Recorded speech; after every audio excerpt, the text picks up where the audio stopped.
तुम्हाला आता नंबर द्यावा लागेल यांना, उपमुख्यमंत्र्यांना. 1 नंबरचा उपमुख्यमंत्री आणि 2 नंबरचा उपमुख्यमंत्री असे नंबर द्यावा लागेल. तुम्ही 2 उपमुख्यमंत्री बोला म्हटलं तर दोघे उभे होऊन जातील. त्याला नंबर द्यावा लागेल भविष्यात. पण मला मिळालेल्या 208 मताधिक्याच्या बद्दलची टिंगल या ठिकाणी उडवली गेली. 2004 मध्ये सगळ्यात हायस्ट मताने आलो होतो. दुसऱ्या त्याच्यानंतर झालेल्या निवडणूक मी त्याच्यात सगळ्यात जास्त हायस्ट मताने आलो. तर काही इथं फार बक्षीस काही मिळतं असं काही त्याच्यामध्ये काही चर्चेचा विषय होऊ शकत नाही. नवनिर्वाचित विधानसभेचे अध्यक्ष यांना मी मनापासून शुभेच्छा देतो आणि सभागृहाचे नेते राज्याचे मुख्यमंत्री देवेंद्र फडणवीस साहेबांनी जो अभिनंदनाचा प्रस्ताव आपल्या बद्दलचा ठेवला त्याला मी पाठिंबा देतो. खरं तर अध्यक्ष महोदय, आपल्या या सभागृहाची परंपरा फार मोठी आहे. जसं मगाशी उल्लेख माननीय मुख्यमंत्र्यांनी केला की पहिले अध्यक्ष गणेश मानवलकरजी हे इथून अध्यक्ष झाल्यानंतर पहिल्या लोकसभेचे हे पहिले अध्यक्ष या सभागृहातून झालेले होते. म्हणजे भारताच्या लोकसभेचे पहिले अध्यक्ष आपल्याच सभागृहातून गेलेले होते. असा मान असलेलं हे सभागृह आहे. अध्यक्ष महोदय, आपली कारकीर्द गेल्या 2.5 वर्षाची ज्याचा उल्लेख सगळ्यांनी या ठिकाणी केला. खरं तर सभागृहातले दोन्ही बाजूचे सन्माननीय सदस्य हे आपल्या आपल्या भागातले आणि राज्याच्या जनतेचे प्रश्न घेऊन या सभागृहात येतात.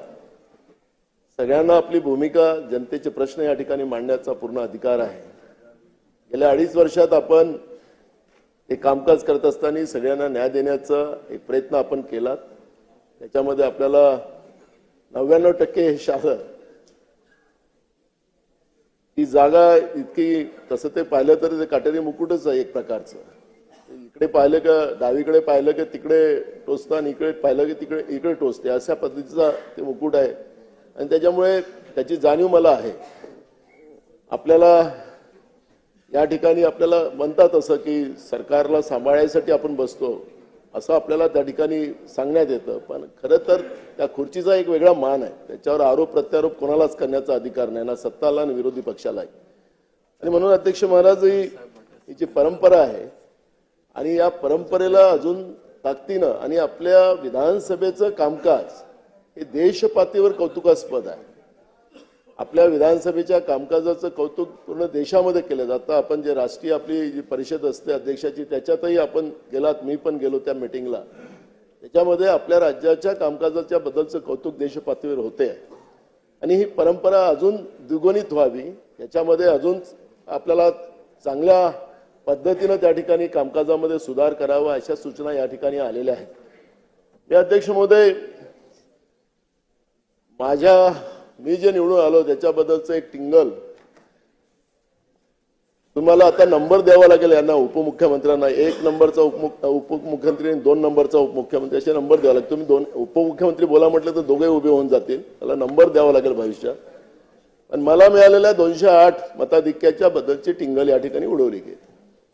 अध्यक्ष महाराज, खरं तर इथं निवडून आलेलाच माणूस येऊ शकतो. तो किती मतांनी आला त्याची गिनती नाही, ते सुरुवातीलाच आकडेवारी असतात. मी पण विदर्भात सगळ्यात हायस्ट मतांनी, मी आणि देवेंद्रजी आम्ही जेव्हा पहिल्यांदा 99 इथं आलो, 2004 मध्ये सगळ्यात हायस्ट मतांनी आलो होतो. दुसऱ्या त्याच्यानंतर झालेल्या निवडणूक मी त्याच्यात सगळ्यात जास्त हायस्ट मतांनी आलो. तर काही इथं फार बक्षीस काही मिळतं असं काही त्याच्यामध्ये काही चर्चेचा विषय होऊ शकत नाही. लोकांनी मतदान केलेलं आहे आणि त्या मतदानाच्या आधारावरच या सभागृहात मी आलेलो आणि म्हणून त्याबद्दलची टिंगल या ठिकाणी केली जाते. अध्यक्ष महोदय, त्यानिमित्तानं जनतेच्या मताधिक्यावरच या ठिकाणी हास्यकल्लोळ करायचं असेल अध्यक्ष महाराज, तर हे काही बरोबर नाही. आणि म्हणून मी अध्यक्ष महाराज या ठिकाणी एवढंच सांगेन की एक गोष्ट लक्षात ठेवली पाहिजे. जसं मातंगवाडीचा उल्लेख आपण केलात सन्माननीय दोन्ही उपमुख्यमंत्र्यांनी, आखरी मतदानाचा अधिकार, आपण त्याला मतदाता राजा म्हणतो, तो दान करतो म्हणून त्याला राजा म्हणतो. आणि मग अध्यक्ष महाराज, त्यांच्या भावना निवडणूक आयोगाच्या बद्दल आहेत. त्यांचा आमचा अधिकार कुठं आहे, आम्ही मारलेली मतं कुठं गेली, ह्या पद्धतीचे प्रश्न त्यांनी विचारले. आणि आम्ही काही प्रश्न काय विचारले होते की जे 76 लाख मतं रात्री झालीत, त्या मताचं उत्तर आम्ही निवडणूक आयोगाला विचारलेलं आहे. की हे कसं आलेलं आहे, त्याचे फुटेजेस होतात, त्याचं रेकॉर्डिंग केलं जातं, हे आम्ही मागितलेले आहेत. त्याचा अर्थ तुम्ही वेगळा लावायचं हे कारण नाही. मी मानतो तुम्हाला, मला याच्यावर नाही, मी तर विश्वासदर्शक ठरावावर आम्ही बोलू, ज्या मगाशी सांगितलं अजितदादांनी त्याप्रमाणे. आखरी मी या निमित्ताने एवढंच सांगतो की याला विचारण्याचा अधिकार राज्याच्या जनतेला आहे, देशाच्या जनतेला आहे. त्याचं काही आपल्याला वेगळं काही सांगायचं नाही. आपल्याला बहुमत मिळालं म्हणून त्याचाही गर्व आपल्याला कोणाला करण्याचा अधिकारच नाही. मूळ प्रश्न असा आहे की अध्यक्ष महाराज, म्हणून माझा या ठिकाणी एवढाच उल्लेख आहे की अध्यक्ष महोदय, याचा अर्थ असा नाही की बहुमताच्या आधारावर विरोधकांचा आवाज दाबण्याचा प्रयत्न व्हावा असं सभागृहात असं होता कामा नये. अध्यक्ष महाराज, मी अध्यक्ष महाराज या ठिकाणी जास्त न बोलता, कारण की अजून खूप आहे, थोडा मैदान खूप आहे अध्यक्ष महाराज, त्याच्यावर खूप सारी चर्चा करता येईल. मार्कंडवाडीवरची चर्चा आणा सभागृहात, त्याच्यावरची चर्चा आपण घडवू. अध्यक्ष महाराज, आखरी लोकशाही मजबूत झाली पाहिजे. लोकशाही मजबूतीचं, कारण की महाराष्ट्र हे एक राज्य असं आहे की याला एक वेगळी परंपरा या राज्याला आहे. कर्मभूमी बाबासाहेब आंबेडकरांची महाराष्ट्र राहिलेली आहे. शाहू फुले आंबेडकरांचा विचार या महाराष्ट्रातूनच जन्माला आलेला आहे. आणि म्हणून अध्यक्ष महाराज, या राज्यामध्ये ही चर्चा व्हावीच, याच्यावर कुठलीही शंका असावी नाही. सत्ता पक्षांनी तो प्रस्ताव आणावा, त्याच्यावर एक दिवसभराची चर्चा या राज्यामध्ये घडवावी. आपल्याला लोकशाही कशी मजबूत करता येईल, लोकशाहीच्या बद्दलची शंका एकमेकाच्या मनामध्ये निर्माण होणं ही गंभीर बाब आहे अध्यक्ष महाराज. याला अराजकता माजेल आणि म्हणून यावरची चर्चा व्हावी. आणि तुमच्याकडून आमच्या अपेक्षा अध्यक्ष महाराज, मी तुम्हाला पुन्हा या ठिकाणी खूप खूप मनापासून शुभेच्छा देतो आणि माझे काँग्रेसच्या वतीनं, काँग्रेस पक्षाच्या वतीनं शुभेच्छा देतो आणि 2 शब्द संपतो. कैलासवासी Parvatibai Nanajkar memorial charitable medical society संचलित नानजकर हॉस्पिटल सोलापुरात प्रथमच मूळव्याध, फिशर, फिस्चुला लेझर सेंटर. खालील ऑपरेशन अल्पदरात केले जातील. नॉर्मल डिलिव्हरी ₹10,000, सिझेरियन ₹20,000, मूळव्याध, फिशर, भगंदर ₹18,000, अपेंडिक्स, हायड्रोसिल, हार्निया ₹20,000, गर्भाशय पिशवी काढणे ₹25,000. डॉक्टर सौ कल्पना नानजकर, फिजिशियन व सर्जन, दमानी नगर, सोलापूर. मोबाईल 9850 55 83 43. गरजू रुग्णांनी संपर्क साधावा. गेले 20 वर्षापासून आपण दमाणीनगर येथे नानजकर मूळव्याध सेंटर चालवत आहोत. या सेंटरमध्ये आतापर्यंत एकूण 22,000 रुग्णांनी उपचार घेतला असेल आणि यामध्ये स्त्री रुग्णांची संख्या जास्त आहे. कारण का अख्ख्या महाराष्ट्रामध्ये स्त्री रुग्ण मूळव्याधसाठी जे फिरत असतात त्यांना प्रॉपर ट्रीटमेंट मिळत नाही किंवा प्रॉपर डॉक्टर मिळत नाही. पण आपल्या इथे सोलापूरमध्ये आमचं हे सेंटर आहे, हे खास स्त्री रुग्णांसाठी स्पेशालिटी म्हणून प्रसिद्ध आहे.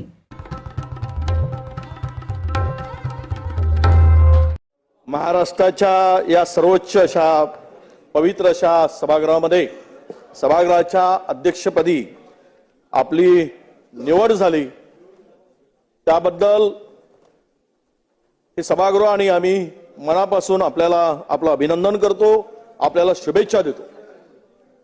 अध्यक्ष महोदय, आपण त्या ठिकाणी मागील 2.5 वर्ष अध्यक्ष म्हणून हे सभागृह अत्यंत, मला वाटतं की दोनही बाजूच्या लोकांना न्याय देत असताना तुमची भूमिका ही संख्याबळावर नसताना सुद्धा, संख्याबळ न बघता न्याय देण्याची, न्यायदेवतेची भूमिका आम्ही ती पाहिली. आणि पुढील 5 वर्ष आम्हाला तुम्ही त्या पदावरून दोनही बाजूच्या लोकांना न्याय देत असताना तीच भूमिका तुमची कायमची राहील असा आम्हाला विश्वास या ठिकाणी नक्की आहे. मी विरोधी पक्षनेता म्हणून काम करत असताना आम्ही नेहमी या सभागृहामध्ये लोकांची प्रश्न घेऊन चर्चा घडवत असतो. पूर्वीच्या आणि आत्ताच्या अलीकडच्या, आम्हाला आता 26 वर्ष झाले त्या सभागृहामध्ये काम करत असताना, पण धोरणावर चर्चा ही फार कमी व्हायला लागली. धोरणावरच्या चर्चेवर अधिक भर असला पाहिजे. सरकारने केलेल्या कामकाजाच्यावर जर कोणी आक्षेप किंवा चर्चा होत असेल, आरोप होत असेल, तर सत्ताधाऱ्यांनी सुद्धा मोठ्या मनानं ते ऐकून घेण्याची भूमिका असली पाहिजे. आणि विरोधक सुद्धा मांडत असताना त्याला त्याच पद्धतीनं ज्यावेळेस मंत्री महोदय आपले विषय मांडतात किंवा त्या प्रश्नाला उत्तर देताना सरकारची भूमिका मांडतात, त्याच पद्धतीनं विरोधकांचे सुद्धा या ठिकाणी म्हणणं हे गांभीर्यानं ऐकण्याची भूमिका असली पाहिजे. तुम्ही तिथे होतात म्हणून तिकडे 237 झाले. यापूर्वी आमच्याकडचे तिकडे काही अध्यक्ष महोदय बसले होते, तर दोनही बाजूचं फार ऐकत नव्हते असं म्हणणार नाही मी, पण डावीकडचं जास्त ऐकत होते. त्यामुळे आम्हाला आमच्या संख्याबळामध्ये घट होत गेली. असे उदाहरण त्यावेळेस आम्ही गमतीनं चर्चा करायचो.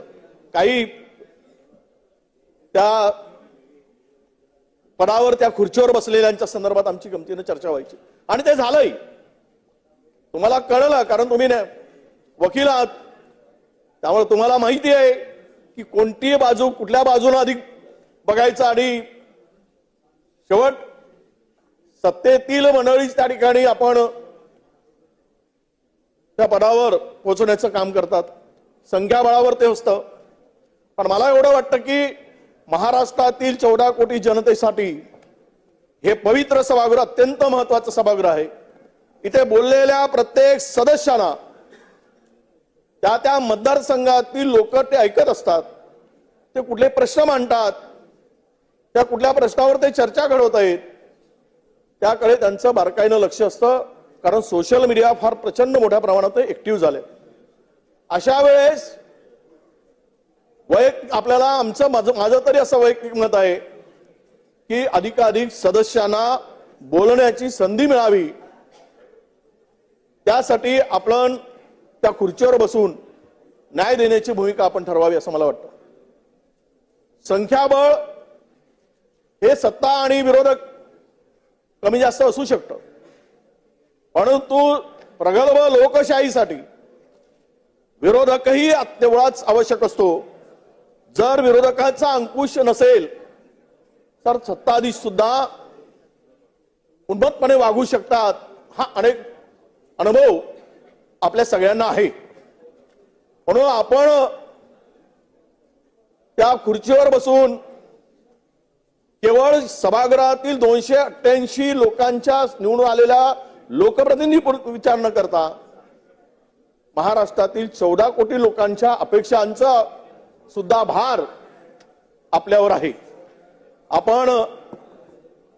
मी विरोधी पक्ष नेता असताना मी सांगितलं की ज्यावेळेस परिस्थिती अत्यंत बिकट परिस्थितीतून मार्ग काढणारे म्हणून आपलं नाव या लोकसभा आपल्या विधानसभेच्या अध्यक्षांमध्ये एक आपलं नाव मोठं नाव आहे असं मी मानेल की कधीही न रागावणारे अध्यक्ष, आम्ही रागावणारे अध्यक्ष त्या खुर्चीवर पाहिले, अगदी शांत अध्यक्षही पाहिलेत. पण तुमची भूमिका मात्र ही कुणालाही रागावणारीची नाही. तुमचा आवाज जरी मोठा झाला असला तरी तो आवाज मात्र फार बोचणारा नसायचा. ती त्या शब्दामध्ये कधी तुम्ही त्या शब्दातून कुणाला वेदना होईल अशा प्रकारचा शब्द तुम्ही कधी काढला नाहीत. एक परंपरा जपण्याचं काम या सभागृहामध्ये आपण केलं. मला वाटतं की पुढच्या कारकिर्दीसाठी 5 वर्ष आपण या सभागृहाच्या सर्वोच्च स्थानावर आपण आहात. विरोधक म्हणून आमची भूमिका आम्ही ज्यावेळेस मांडू त्यावेळेस ती आमची नसेल तर महाराष्ट्रातील जनतेची भूमिका अशी असेल, ती सुद्धा लक्षात घेऊन आम्ही मांडणार आहोत. पण आपल्याला विनंती आहे की ठीक आहे, संख्या बदलत असेल, सरकार बदलत असतात, परंतु महाराष्ट्राची जी परंपरा आहे, राजकीय परंपरा आहे, एक सांस्कृतिक राजकीय परंपरा आहे, ती कायमपणे जोपासण्याचं काम आपण करत आलात, पुढेही कराल अशी अपेक्षा आपल्याकडनं व्यक्त करतो.